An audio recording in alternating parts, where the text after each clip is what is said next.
Update news. बेमोसमी पाऊस व वादळी वाऱ्याने भडगाव तालुक्यातील गोंडगावसह परिसरात 80% ज्वारी जमीनदोस्त झाली आहे।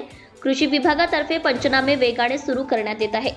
2-3 दिवस भडगाव तालुक्यात बेमोसमी पाऊस व वादळाने शेतकऱ्यांच्या तोंडी आलेला घास निसर्गाने हिरावून घेत ज्वारी, बाजरी, मका हे पीक जमीनदोस्त झाले असून भडगाव कृषी विभागातर्फे कृषी सहाय्यक अनिल तायडे, लोकनियुक्त सरपंच राहुल नेहरू पाटील, ग्रामपंचायत सदस्य, तलाठी, पोलीस पाटील यांच्यासह पंचनामा करत असून जवळपास 80% काम पूर्ण झाल्याची माहिती कृषी सहाय्यक अनिल तायडे यांनी दिली आहे। राहिलेल्या शेतकऱ्यांनी रब्बी ज्वारी पिकाचे पंचनामे करण्याचे आवाहन कृषी सहाय्यक यांनी केले आहे। गोंडगाव, दलवाडे, कसगाव, घुसर्डी, नावरे, वाडे, गुढे, कनाशी, लोण, पिराचे, कोळगाव, सावदे, बामरुड परिसरात ज्वारीचे पीक आडवे पडल्याने शेतकऱ्यांच्या उत्पन्नाला मोठ्या प्रमाणात फटका बसणार आहे। सुरुवातीला दुष्काळ झाल्यानंतर त्यानंतर अल्प पावसात ज्वारीचे पीक जगून मोठ्या प्रमाणात परिश्रम घेणाऱ्या शेतकऱ्यांना शासनातर्फे मदतीची अपेक्षा व्यक्त होत आहे। रहा अपडेट न्यूजसाठी सतीश पाटील, भडगाव। जी तुम्ही कृषी अधिकारी आपला कृषी सहाय्यक या नात्याने जी भेट दिली गोंडगाव दलवाडे परिसरात, काय परिस्थिती तिथली आज? हा आजचा बघा तुम्ही 26 तारखेचा हा पाऊस आहे।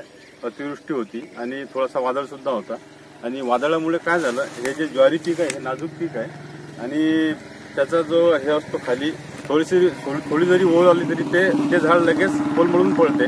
26 तारखेची ही अतिवृष्टी आहे किंवा अवकाळी पाऊस आहे, तर त्याचा हे जे नुकसान झालं आहे गोंडगाव परिसरात, हे जवळपास आम्ही आज सकाळपासून 40 ते 50 शेतकऱ्यांचे स्पॉट पंचनामे केले।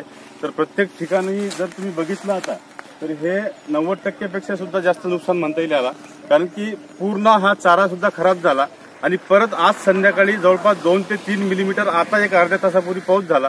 तर त्याच्यामुळे हे जे धान्य आहे हे धान्य सुद्धा त्याची क्वालिटी निश्चितच खराब होणार आहे आणि चारा हा जनावरांच्या खाण्यालायक 50% सुद्धा राहणार नाही। त्याच्यामुळे शेतकऱ्याचं हे फार मोठं नुकसान आहे।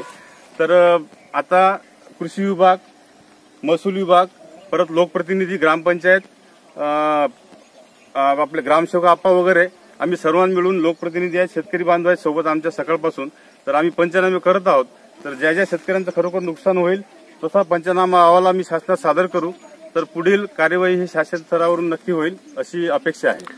साहेब, मागे जेव्हा पेरणी झाली त्यावेळेस सुद्धा अतिवृष्टी झाली होती आणि त्यावेळेस सुद्धा पंचनामे झालेत, पण शेतकऱ्याला फक्त एक पाने पुसले जात आहेत, पॉट पंचनामा होता, आतापर्यंत नुकसान भरपाई काहीच मिळाली नाही। हे बघा, आपल्याकडे एक राज्य सरकारचं एक आपत्ती व्यवस्थापन स्पेशल डिपार्टमेंट आहे। त्या डिपार्टमेंट मार्फत उशिरा काय होईना पण शेतकऱ्याची नुकसान भरपाई हे निश्चित येते, तर त्यावर निश्चित शासन स्तरावर काहीतरी कार्यवाही सुरू असेल।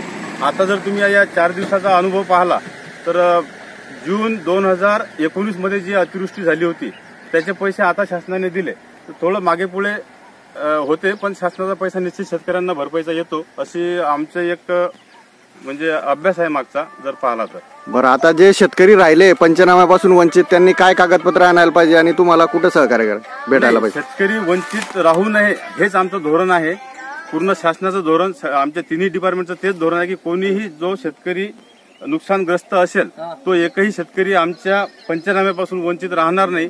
त्यासाठी शेतकऱ्यांनी माझ्याशी म्हणा, महसूल डिपार्टमेंटशी, ग्रामपंचायतशी कोणाशी तरी कॉन्टॅक्ट करावा आणि त्यांनी फक्त आम्हाला आधार नंबर, बँकेचं डिटेल आणि 18 क्षेत्रानुसार त्यांचं किती गट आहे आणि पीक किती आहे, त्याच्यावर पीक पेरा नोंदला आहे का, एवढी जरी माहिती सांगितली तरी आम्ही स्पॉटवर जाऊन लगेच पंचनामा करतोय आणि नुकसान जे आहे वस्तुस्थिती, वस्तुनिष्ठ नुकसान आम्ही त्या पंचनामा अहवालात टाकतोय।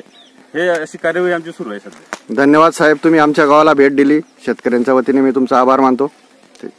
धन्यवाद सर।